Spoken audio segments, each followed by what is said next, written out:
والصلاة والسلام على سيد المرسلين وعلى آله وأصحابه أجمعين أما بعد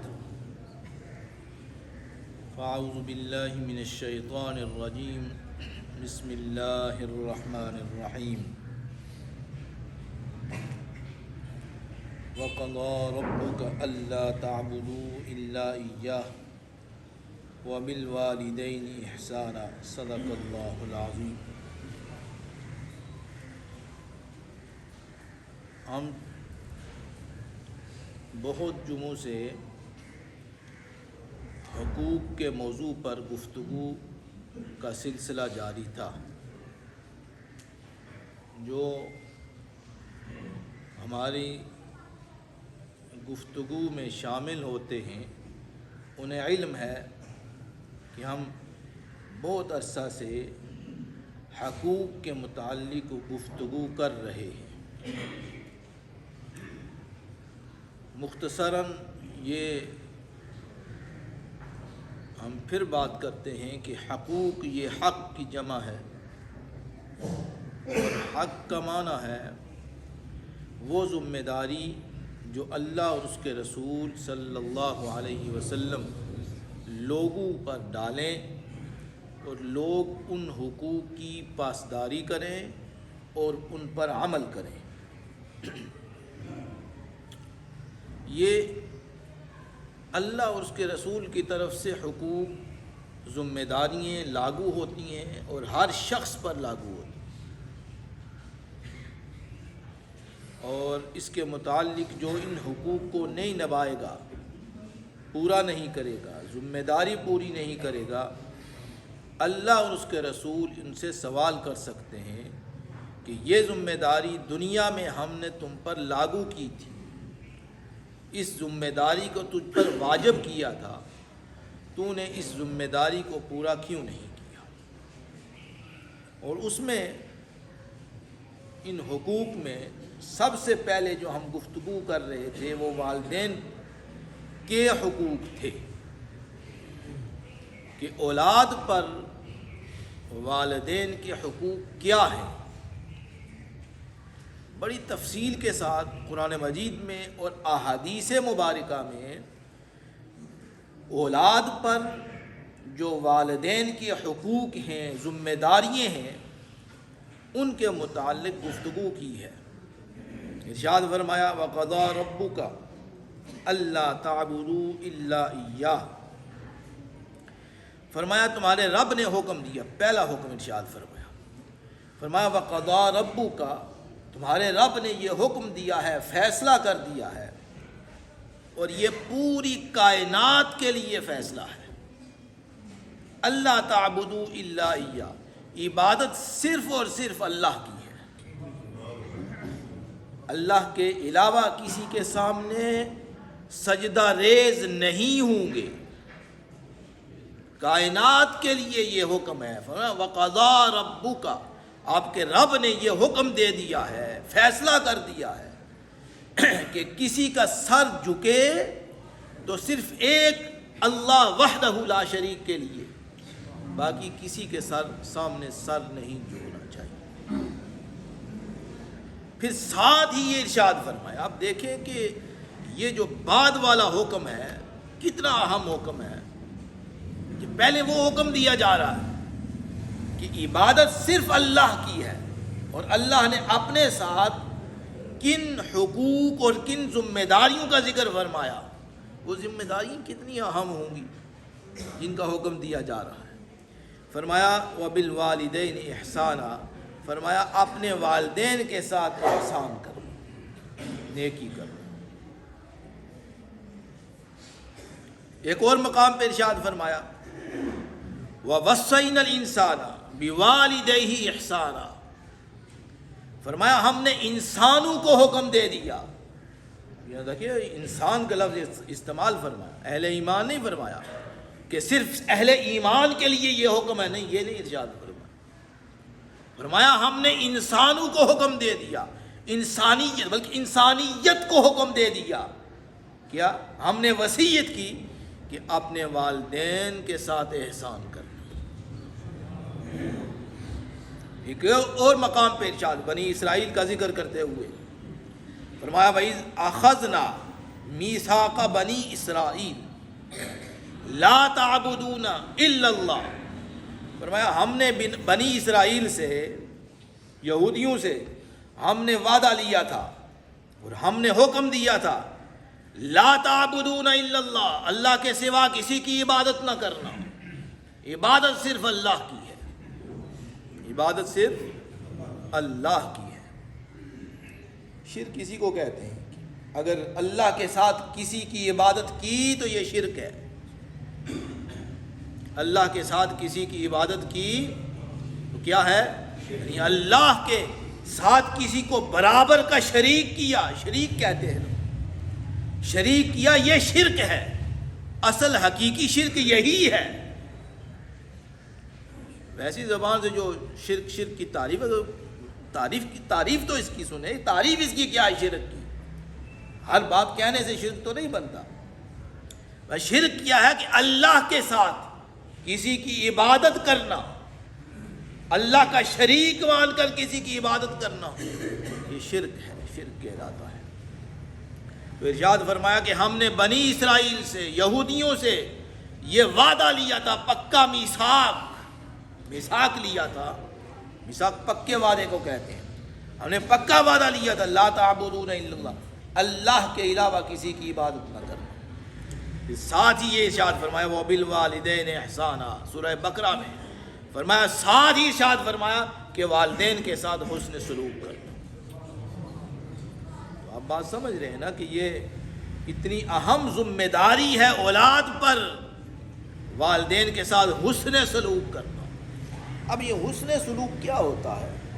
احسان، نیکی کرنا، سلوک اچھی، یعنی اچھا سلوک کرنا، اچھی عادتیں، ان کے ساتھ اچھے طریقے سے ان کی خدمت کرنا۔ بس لفظ اللہ نے ایسا استعمال فرمایا، اس میں بہت چیزیں آ جاتی ہیں۔ عزت اور احترام کرنا والدین کا، خدمت کرنا، اطاعت کرنا، اچھا سلوک کرنا، اچھی بات کرنا، جو چیز والدین کو نفع پہنچائے وہ کام کرنا، یہ حسن سلوک ہے، یہ حسن سلوک ہے۔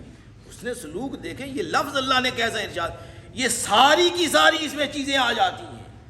خدمت بھی اس میں آ جاتی ہے، احترام بھی آتا ہے، اطاعت بھی آتی ہے، اچھا سلوک بھی آتا ہے، عزت بھی آتی ہے، تعظیم بھی آتی ہے، اچھی گفتگو کرنا بھی آتی ہے، نفع مند چیزیں، ان ساروں کا سارا والدین کے لیے بجا لانا، یہ سارے کا سارا حسن سلوک میں آتا ہے۔ پکڑ کے والدین کو گھر سے نکال دینا یہ حسن سلوک ہے۔ ان سے کراہت لہجے میں ان سے گفتگو کرنا، اس کو حسن سلوک کہتے ہیں۔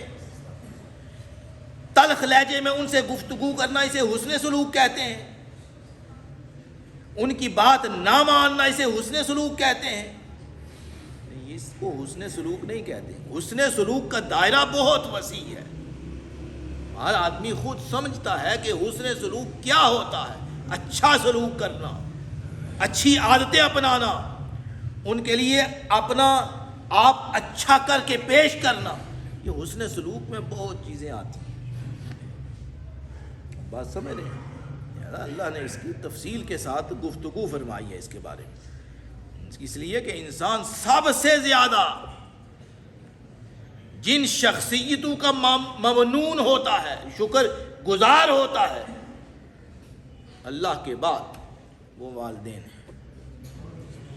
وہ والدین ہیں، اپنے وجود کے اعتبار سے، اب اپنے وجود کے اعتبار سے اپنے والدین کا محتاج ہے۔ اللہ نے اسے پیدا فرمایا اور جن ذرائع سے پیدا فرمایا یہ والدین ہیں، یہ والدین ہیں۔ لہذا اللہ نے اپنے بعد ان کے حقوق کو رکھا کہ ارشاد فرمایا کہ یہ سب سے پہلے خالق میں ہوں، لیکن تمہارے ظاہری وجود کے اسباب کے لحاظ سے والدین تمہارے سب سے زیادہ حقدار ہیں اس بات کے۔ پھر والدین میں سے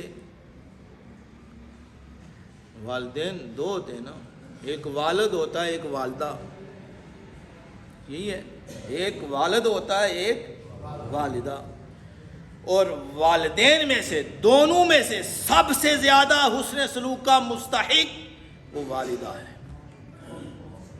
وہ کیا ہے؟ والدہ ہے۔ سب سے زیادہ حسن سلوک کا مستحق کون ہے؟ والدہ ہے۔ اب کیا کریں، والد جو ہے وہ ناراض نہ ہوں، اب شریعت نے ایسے حکم دیا ہے، کیا کریں؟ حضور کے لیے ارشاد فرمایا، آپ صلی اللہ علیہ وسلم دریافت کیا سب سے زیادہ حسن سلوک کا حقدار کون ہے؟ آپ سے سوال کیا گیا، آپ نے ارشاد فرمایا ماں۔ ایک دفعہ سوال کیا، پھر صحابی وہ عرض کرتے ہیں یا رسول اللہ پھر کون ہے؟ آپ نے پھر ارشاد فرمایا ماں۔ پھر تیسری مرتبہ پھر سوال کیا یا رسول اللہ حسن سلوک کا اس سے بعد، یعنی پہلا ماں، انہوں نے فرمایا ماں۔ پھر پوچھا یا رسول اللہ پھر کون حسن سلوک کا سب سے زیادہ مستحق ہے؟ حضور نے پھر فرمایا ماں، 2 مرتبہ۔ پھر پوچھا یا رسول اللہ کہ تیسری مرتبہ پوچھا کہ یا رسول اللہ اس کے بعد کون؟ حضور نے فرمایا پھر بھی ماں، پھر بھی ماں۔ وہ صحابی پھر چوتھی دفعہ عرض کرتے ہیں یا رسول اللہ اس کے بعد حسن سلوک کا سب سے زیادہ مستحق ہے؟ فرمایا باپ۔ فرمایا اب دیکھیں کیا ہو سکتا ہے، ماں سب سے زیادہ اس بات کی مستحق ہے کہ اس کے ساتھ حسن سلوک کیا جائے، اس کے ساتھ کیا کیا جائے؟ حسن سلوک۔ یعنی 3 مرتبہ صحابیوں نے عرض کی یا رسول اللہ کہ سب سے زیادہ مستحق کون ہے حسن سلوک کا؟ حضور نے 3 مرتبہ یہ ارشاد فرمایا کیا کہ کیا؟ ماں ہے۔ چوتھی دفعہ ارشاد فرمایا اب اگر 4 درجے کیے جائیں، خدمت کے، عظمت کے، احترام کے، اطاعت کے، حسن سلوک کے 4 درجے کیے جائیں، 3 کی مستحق ٹھہرتی ہے ماں، اور چوتھے درجے کا مستحق ٹھہرتا ہے کون؟ باپ۔ یہ حقوق ہیں، حقوق اللہ ہے، اللہ کی طرف سے یہ ذمہ داریاں ہیں۔ اس چیزوں کو سمجھنے کی کوشش کریں کہ ہماری ذمہ داریاں کیا ہیں، ہم نے اپنی ذمہ داریاں کس طرح نبھانی ہیں۔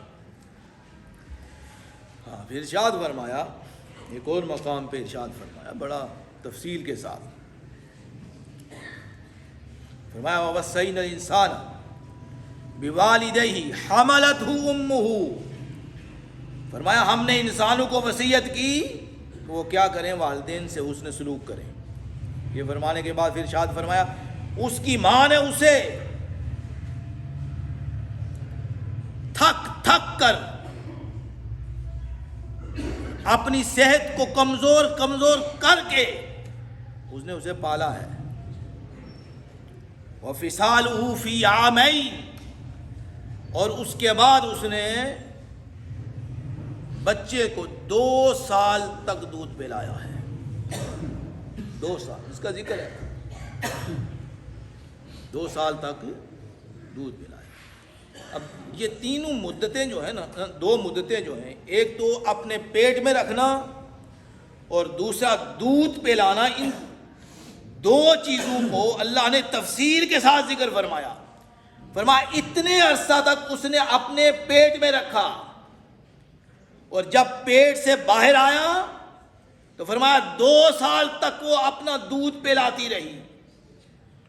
اب یہ حسن سلوک کا اب دیکھیں کہ حسن سلوک کی زیادہ مستحق ماں کیوں ٹھہرتی ہے کہ ماں اپنے بچے کو خون پلاتی ہے، اپنا خون پلاتی ہے، اور اپنا خون پلا کر وہ کتنے ماہ تک اپنے بچے کو اپنی پیٹ میں پرورش کرتی ہے۔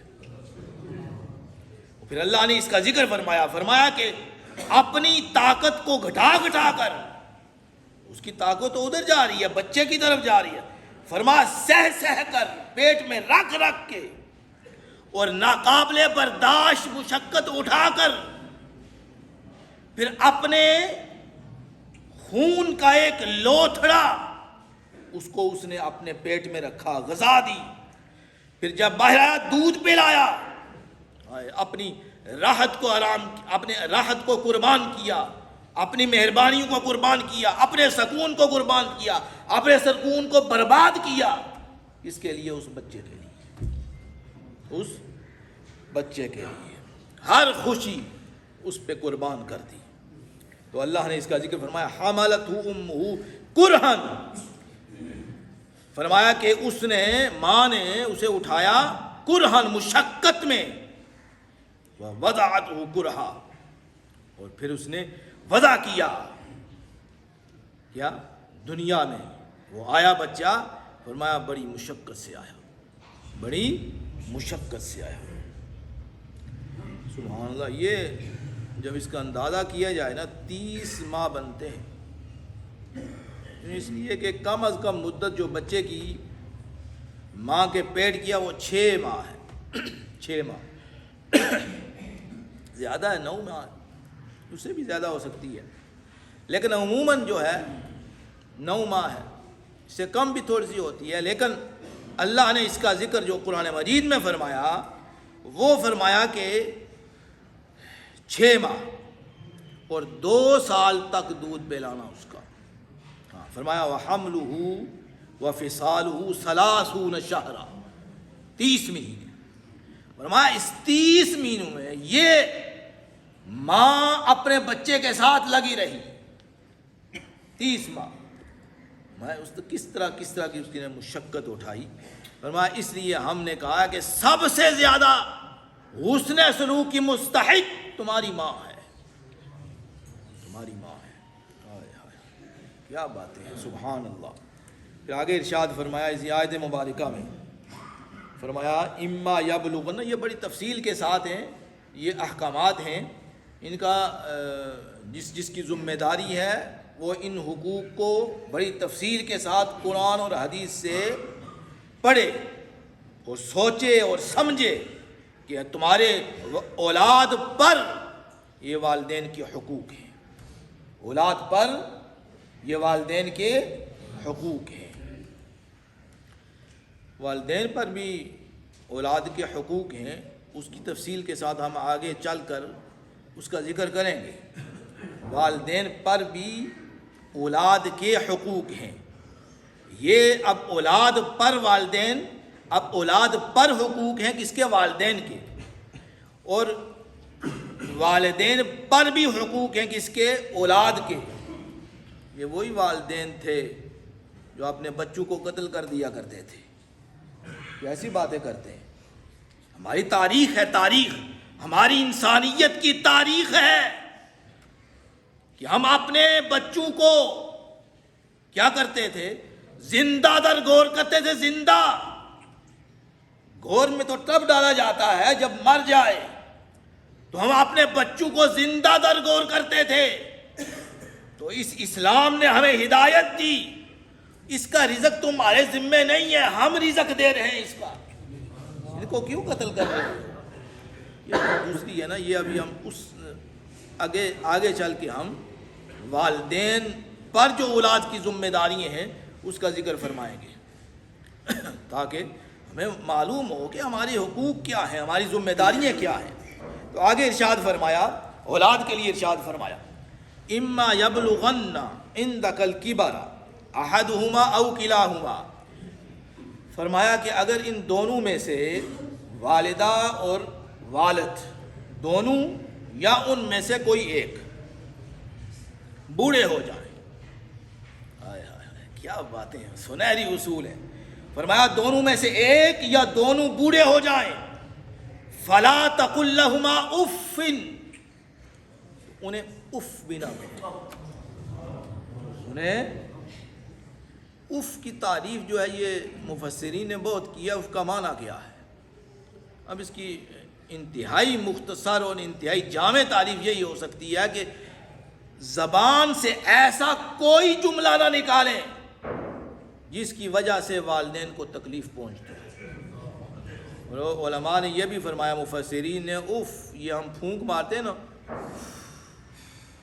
اف کیا ہے؟ اف یہ بھی اف ہے، اگر اس سے بھی انہیں تکلیف ہوتی ہو ایسے بھی نہیں کرنا، ایسے بھی چہ جائے کہ جملہ کسنا، چہ جائے کہ ان پر باتیں کرنا، چہ جائے کہ ان کے لہجے کو تلخ رکھنا، والدین کے لیے یہ تو بہت دور کی بات ہے، یہ تو بہت دور کی بات ہے۔ یہ یہاں لفظ میں اف، اگر اف سے انہیں تکلیف پہنچتی ہو تو اف بھی نہ کہو، اف بھی نہ کہو۔ فلا تقل لهما اف ولا تنهرهما وقل لهما قولا کریما۔ فرمایا جھڑکو نہ، جھڑکنا نہیں، ان کو جھڑکنا نہیں، تنہروا وقل لهما قولا کریما۔ فرمایا جب ان کے سے بات کرو بالکل آہستگی سے، آرام سے، نرمی سے، لطافت سے، بالکل آرام سے، نرمی سے، لطافت سے، پاکیزگی سے، آرام سے ان سے بات کرنی ہے، والدین سے۔ والدین سے یہ پروٹوکول سمجھایا جا رہا ہے، والدین کا پروٹوکول، آداب، ان سے بات کیسے کرنی ہے، ان سے گفتگو کیسے کرنی ہے، ان کے ساتھ لب و لہجہ کیسا رکھنا ہے، سخت لہجے میں۔ تو جب بچہ ہوتا تھا، تو جب بچہ ہوتا تھا کیسے تو نے پالا، ماں نے، والدین نے تجھے کیسے پالا، تجھے علم ہے؟ آگے چل کے یہ ارشاد فرمایا گیا، وَاخْفِضْ لَهُمَا جَنَاحَ الذُّلِّ مِنَ الرَّحْمَةِ وَقُلْ رَبِّ ارْحَمْهُمَا كَمَا رَبَّيَانِي صَغِيرًا۔ فرمایا اپنے یہ بازو جو ہیں اپنے والدین کے لیے جھکا دو، فرمایا اپنے بازو اپنے والدین کے لیے کیا کرو، جھکا دو، اور جب اللہ کی بارگاہ میں عرض کرو باری تعالیٰ ان پر رحم فرما، میرے والدین پہ رحم فرما۔ یہ دیکھیں یہاں یہ بھی ارشاد فرمایا کہ صرف بوڑھے ہو جائیں کہ آگے اگلی جو منزل ہے وہ قبر کی ہے۔ فرمایا جب مر جائیں پھر بھی حقوق ختم نہیں ہے، کیا؟ انہیں یہ کہیں یا اللہ جس طرح یہ مجھ پر بچپن پہ رحم کرتے رہے اس طرح آپ ان پر رحم فرما۔ وَقُلْ رَبِّ ارْحَمْهُمَا كَمَا رَبَّيَانِي صَغِيرًا۔ فرمایا جس طرح میرے والدین میرے ساتھ حسن سلوک کرتے رہے بچپن میں، میرے ساتھ رحم کھاتے رہے، میری کمزوریاں جو ہیں ان کو نہیں انہوں نے دیکھا۔ اب دیکھیں اب بچہ جب بچہ ہوتا ہے والدہ اس کے ساتھ کیا کرتی ہے وہ نہیں دیکھتی، اس کی اب دیکھیں اس کی ناپاکی نہیں دیکھتی، اس کی ناپاکی نہیں دیکھتی، وہ ناپاکی ہے، پیشاب ہے، گندگی ہے، اسے بالکل آرام سے صاف کرتی ہے، اسے کوئی گھن محسوس نہیں کرتی، یہ ماں ہے۔ اب ان کا اگر وقت آ گیا ہے تو تم گھن محسوس کرنے لگ جاؤ۔ اب یہ دیکھیں کہ معاشرے میں کیسی باتیں چل گئی ہیں کہ معاشرے میں والدین کے ساتھ کیسا سلوک، علیحدہ جگہیں بنائی جا رہی ہیں کہ یہ بوڑھے ہوں گے انہیں پھینک دو ادھر۔ اگر ہم اپنی ذمہ داریوں کا احساس کریں، یہ اسلام نے ذمہ داریاں دی ہمیں، اسلام نے ذمہ داری دی اور ایسا تعلق قائم کیا ہے اور ان تعلق کے بارے میں ہمیں نصیحت فرمائی ہے، وصیت کی ہے کہ تم نے والدین کے ساتھ ایسا سلوک کرنا ہے۔ اللہ تعالی ہمیں والدین کے ساتھ حسن سلوک کرنے کی توفیق عطا فرمائے۔